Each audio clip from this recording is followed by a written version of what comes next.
केदारनाथ जवळच्या गौरीकुंड इथं रविवारी पहाटे हेलिकॉप्टर कोसळलं।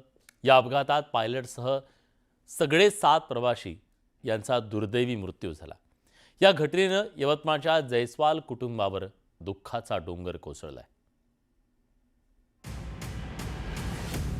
रविवारी भल्या पहाटे केदारनाथ पुन्हा एका अपघातानं हादरलं। केदारनाथ जवळच असलेल्या गौरीकुंड परिसरात सकाळी 5:20 आर्यन एव्हिएशन कंपनीचं हेलिकॉप्टर कोसळलं। या घटनेमध्ये हेलिकॉप्टरमध्ये असलेल्या सर्व 7 प्रवाशांचा मृत्यू झालाय। मृतांमध्ये एका 2 वर्षाच्या मुलाचाही समावेश आहे। मृतांमध्ये महाराष्ट्रातील यवतमाळच्या जयस्वाल कुटुंबियातील 3घांचा समावेश आहे। वणी येथील राजकुमार जयस्वाल यांच्या पत्नी आणि एका मुलीचा यात मृत्यू झाला। या घटनेने संपूर्ण वणी शहरावर शोककळा पसरली आहे। हे खूप चांगलं व्यक्तिमत्व होतं। मेळमेळावू आम्हाला वाटत नव्हतं का हा जवाई आहे। आमचा एक मोठा भाऊ, लहान भाऊ हा सारखा राहत होता।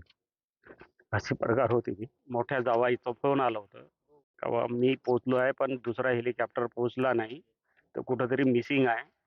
तर मी त्यांना सांगितलं का तू कंप्लेंट कर तिथं। अतिशय कमी वय 35-36 वय असणारा युवा उद्योजक होता आणि संपूर्ण क्षेत्रामध्ये असा सर्वांना सोबत घेऊन काम करणारं व्यक्तिमत्व आज राहिलं नाही। दुःख या गोष्टीचं आहे की संपूर्ण परिवार एकाच वेळेस त्याचा गेला। लहानशी मुलगी एक 1.25 वर्षाची ती सुद्धा त्यांच्यासोबत होती, ती सुद्धा गेली आणि त्याच्या पाठीमागे आता कोणी उरलं नाही। 2 पुन्हा लहान मुलं आहेत, एक 1ल्या वर्गात आहे, एक 5व्या वर्गात आहे। याचं फार दुःख सर्वांना होते। हे हेलिकॉप्टर केदारनाथ मंदिरातून गौरीकुंडला भाविकांना घेऊन गेलं होतं।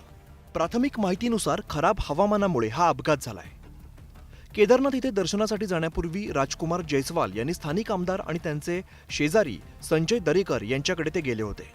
त्यावेळेला त्यांनी आतापर्यंत 3 धामांचं दर्शन घेऊन आल्याचं सांगत आता केदारनाथला जात असल्याचं सांगितलं। पण केदारनाथवरून राजकुमार जयस्वाल आणि त्यांच्या परिवाराच्या अपघाताचीच बातमी आल्यामुळे सगळ्यांना धक्का बसलाय। वणीकर जनता यासाठी शोकाकुल आहे। त्यांची बॉडी अजून मिळाली नाही, त्यांचा तपास मोहीम सुरू आहे। त्यांची बॉडी कधी मिळेल काय मिळेल याचा अजून अंदाज आला नाही, कारण माझं SP साहेबाशी आणि DYSPशी बोलणं चालू आहे। त्यांनी त्या शोध मोहिमेसाठी जे काही त्यांची यंत्रणा तिथं चालू आहे त्याच्यासोबत डायरेक्ट कॉन्टॅक्ट यांचा आहे। ते जसं त्यांची शोध मोहीम पूर्ण होईल त्या पद्धतीचं आम्हाला इथं निरोप येईल। या घटनेमध्ये महाराष्ट्रासह उत्तर प्रदेश, गुजरात, राजस्थान आणि उत्तराखंडमधीलही नागरिकांचा मृत्यू झालाय। मागील काही महिन्यांमध्ये सातत्याने हेलिकॉप्टर अपघाताच्या घटना घडत आहेत।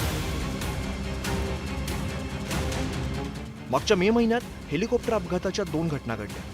त्यानंतर आता पुन्हा 7 जणांचा बळी गेलाय। त्यात आता उत्तराखंड सरकारने चारधाम यात्रा हेलिकॉप्टर सेवेवरती बंदी घातली। तसंच हेलिकॉप्टर सेवेच्या संचालनासाठी कठोर SOP तयार करण्याचे आदेश मुख्यमंत्री पुष्कर सिंह धामींनी दिले।